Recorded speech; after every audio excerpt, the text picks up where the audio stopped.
Hello viewers, welcome to my YouTube channel literature quest.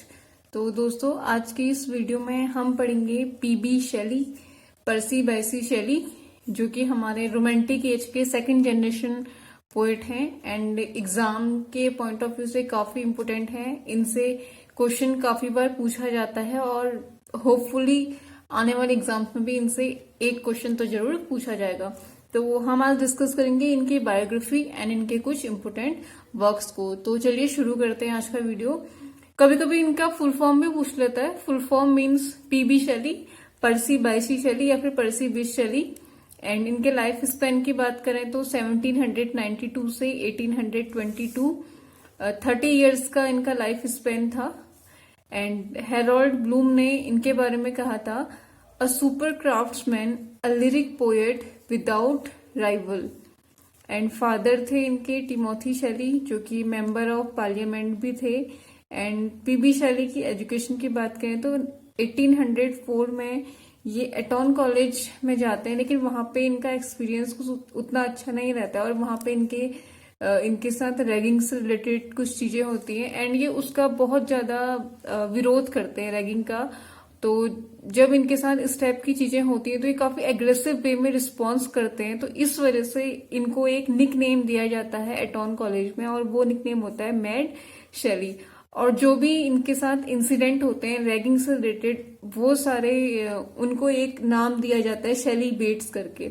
तो ये भी पूछा जाता है, where PB Shelley acquired the nickname mad Shelley, तो एटॉन कॉलेज में, या फिर खाली इनका निकनेम भी पूछा जाता है। उसके बाद 1810 में ये जाते हैं यूनिवर्सिटी ऑफ ऑक्सफोर्ड में, और वहीं पे जेस्ट्रोजी, जो कि एक गॉथिक नॉवल है, इनका पहला पब्लिश्ड वर्क है, उसको ये लिखते हैं वहां पे।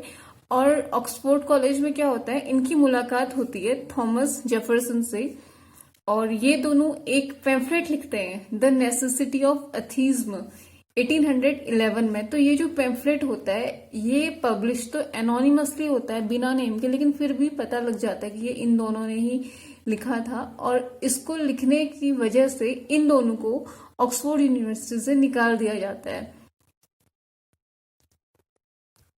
तो ये जो इनका पैम्फलेट था, द नेसेसिटी ऑफ एथीज्म, इसमें गॉड नहीं है एंड गॉड को नहीं मानने की जो चीजें हैं उन पे ये लिखा गया था, जिस वजह से इसका काफी विरोध हुआ था और इन दोनों को ही कॉलेज से निकाल दिया जाता है।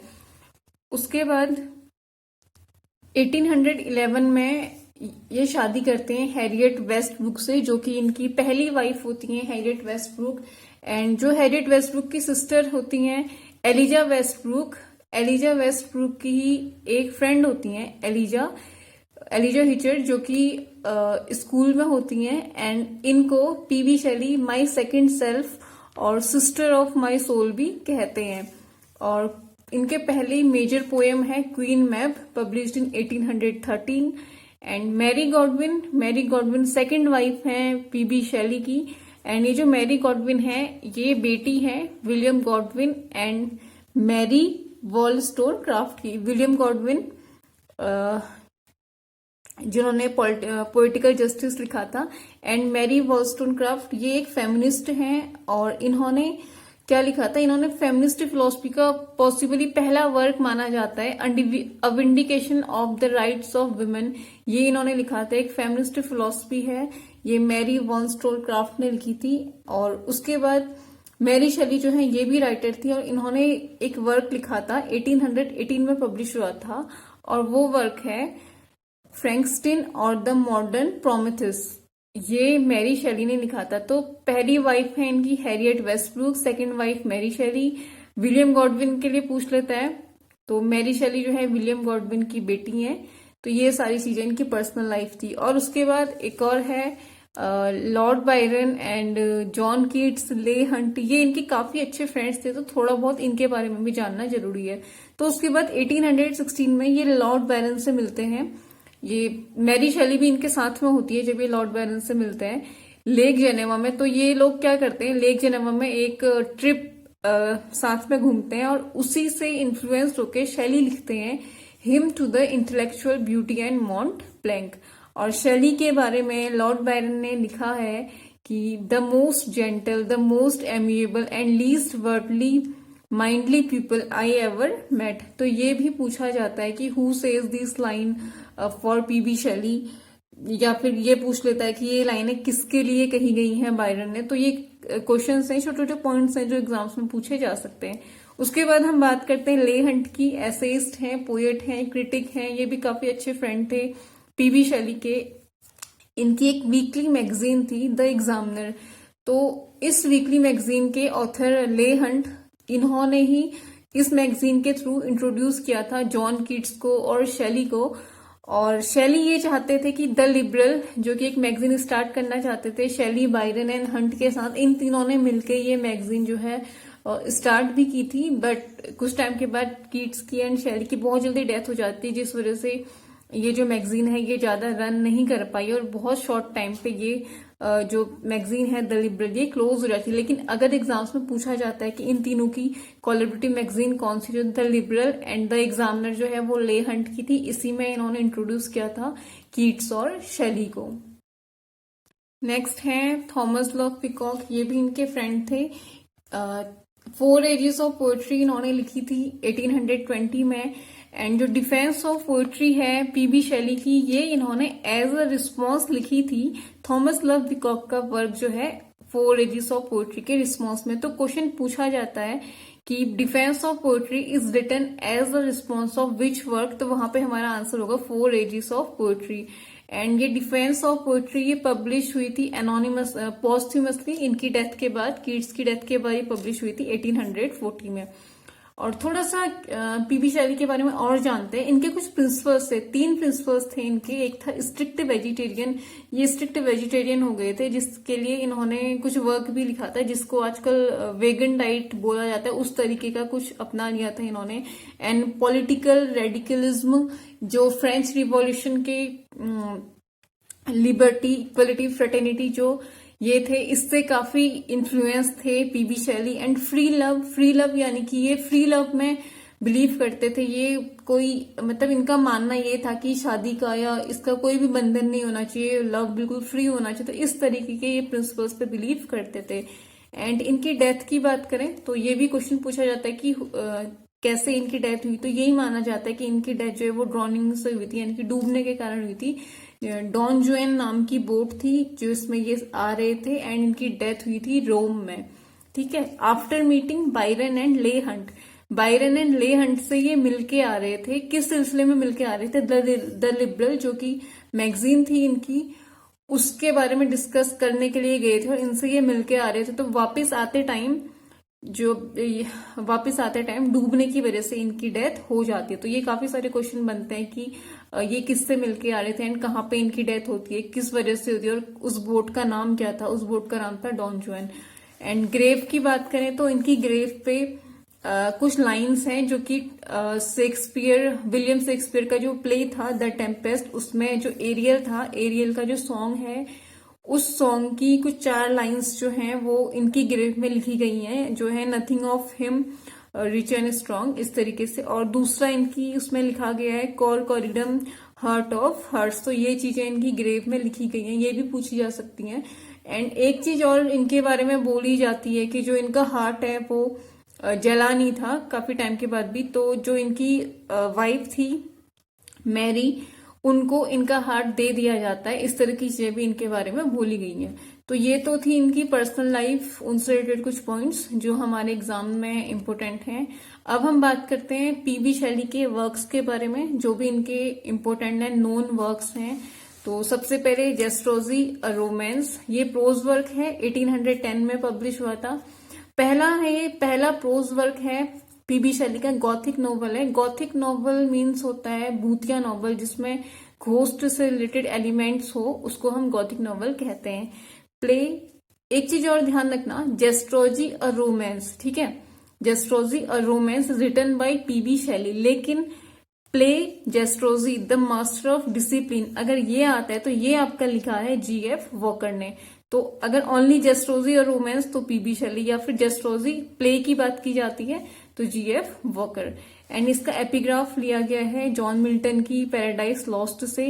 एंड पब्लिश हुआ था ये PBS नेम से, इनका पूरा नाम पीबी शैली के नेम से ही पब्लिश नहीं हुआ था, और इसमें जो विलन होता है वो होता है जस्ट रोजी। नेक्स्ट है इनका दूसरा सेंट इरविन और the Rosicrucian a romance, published in 1810। ये भी एक गॉथिक हॉरर नोवेल है। नेक्स्ट है original poetry of Victor and Cazire, published in 1810, and इसका एपिग्राफ लिया गया है lay of last minstrel, Walter Scott ने जो लिखा था। And PB Shelley and his sister epigraph Elizabeth, 16 जो है शैली की है एंड 5 जो है वो एलिजाबेथ की हैं, जो इनके सिस्टर हैं। यानी कि जो वर्क है original poetry of Victor and Cazire, ये एक कोलैबोरेटिव वर्क था पीबी शैली और उनकी सिस्टर का। एंड नेक्स्ट है आपका द नेसेसिटी ऑफ एथीज्म, ये भी एक पैम्फलेट ही है, 1811 में पब्लिश हुआ था, रिटन एनोनिमसली। और इसमें 2 चीजें इन्होंने जो लाइन्स है वो पूछी जाती हैं। There is no proof of the existence of deity, the mind can not believe in the existence of God. और इसी की वजह से इनको ऑक्सफोर्ड यूनिवर्सिटी से निकाला गया था पीबी शैली को। और ये जो 2 लाइन है ये इसी पैम्फलेट में लिखी गई हैं। ये लाइंस पूछी जाती हैं, इनको आप लोग नोट कर लेना।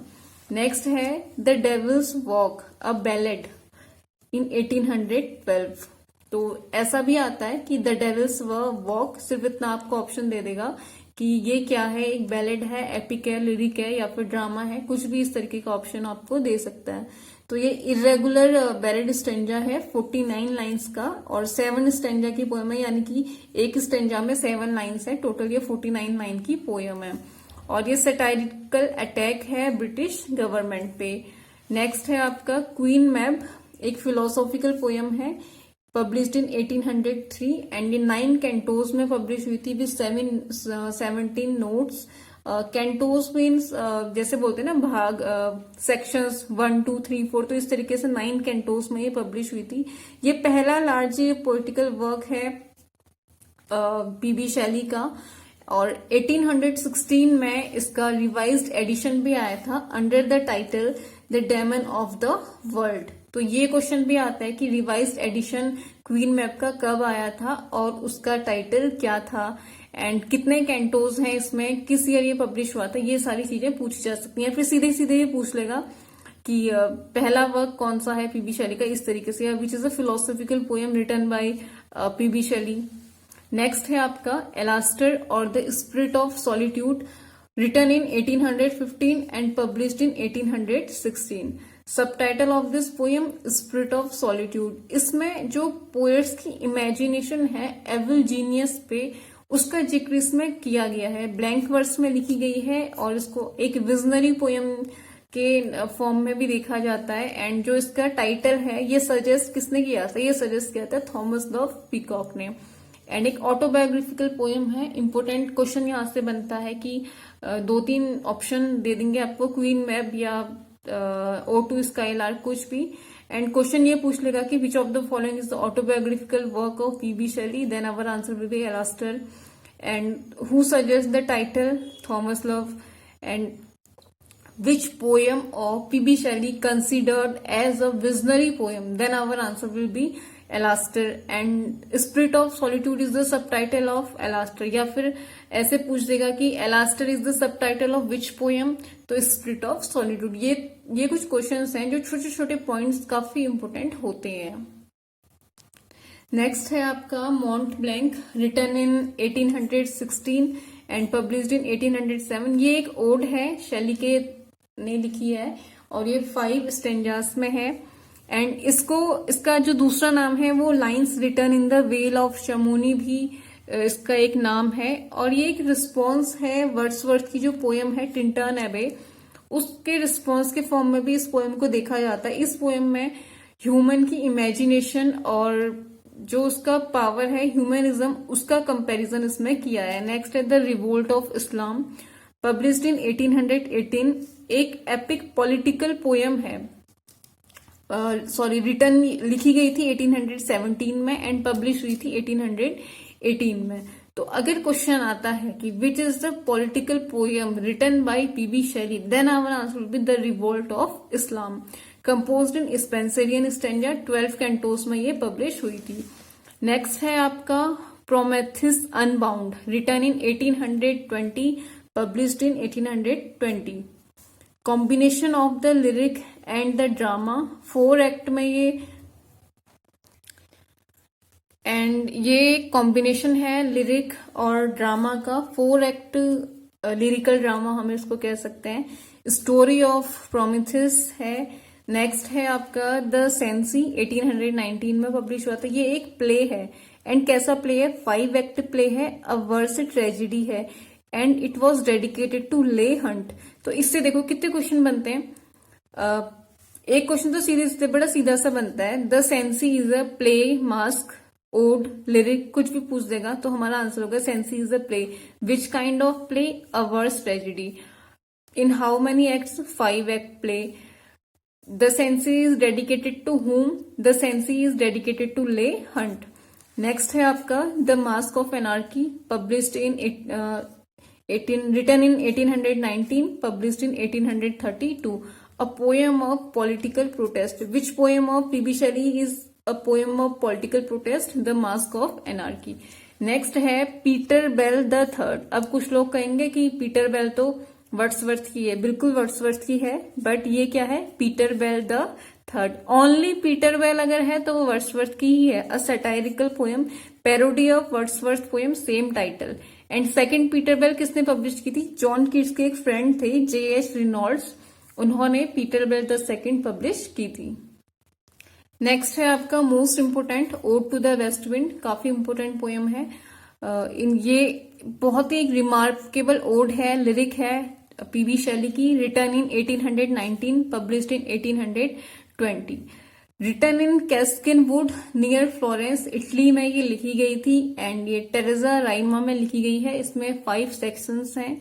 थीम है इसका nature and human immortality. And starting lines पूछी जाती हैं, O wild west wind, breath of autumn. And last line तो इसकी काफी बार पूछी गई है कि if winter come can spring be far behind. तो ये लाइन कौन सी ओड से ली गई है या फिर ये लाइन किसने लिखे हैं, इस तरीके से क्वेश्चन आ सकता है। नेक्स्ट है आपका टू अ स्काई लार्क, 1820 में पब्लिश हुआ था। ओड है 21 stanza of 5 lines. Sky lark एक छोटी चिड़िया होती है, गाना गाने वाली चिड़िया, उसको ही यहाँ पे रिफर करता है, जो कि full of Joy and happiness. And यहाँ पे जो बर्ड है इसको कैरेक्टराइज किया है एक स्पिरिट की तरह। और जो इसका सॉन्ग है इसको अनप्रीमेडिएटेड आर्ट बोला गया है। और जो स्काई लार्क है उसकी जो फ्लाइट है, जो उसकी उड़ान है, उसको क्लाउड ऑफ फायर बोला गया है। एंड उसके सॉन्ग को रेनबो क्लाउड्स भी कहा गया है। स्टार्टिंग लाइंस हैं इस पोएम की, hail to thee blithe spirit. ये भी पूछा जाता है कि द ब्लिथ स्पिरिट किसे रेफर करता है, तो ये रेफर करता है आपका स्काई लार्क को। एंडिंग लाइंस हैं, the world should listen then as I am listening now. और एक बहुत इंपॉर्टेंट लाइन है इसी की, our sweetest song are those that tell of saddest thought. ये भी पूछा जाता है, पहले पूछा भी गया है कि ये कौन सी पोएम से ली गई है। नेक्स्ट है आपका द क्लाउड, 1820 में पब्लिश हुआ था। और जो इनका कलेक्शन है पहले प्रोमेथस अनबाउंड, उसी के अंदर ये वर्क पब्लिश हुआ था। The revolt of Islam, 1818, a poem in 12 cantos. ये पूछा जाता है कि how many cantos are there in the revolt of Islam. तो द रिवोल्ट ऑफ इस्लाम में आपके कितने कैंटोस हैं? 12 कैंटोस, पब्लिश्ड इन 1818। नेक्स्ट है एडोनिस। क्वेश्चन आता है कि Adonais famous elegy written on the death of whom. तो ये जॉन कीट्स की डेथ पे इन्होंने लिखा था पीबी शैली में, हालांकि इसके 1 साल के बाद इनकी भी डेथ हो गई थी, published in 1821।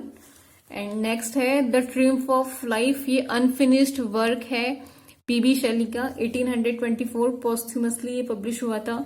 To night world, O life, O time. And sonnet England, 1819। And the sensitive plant, ये एक पोएम है 3 पार्ट्स में।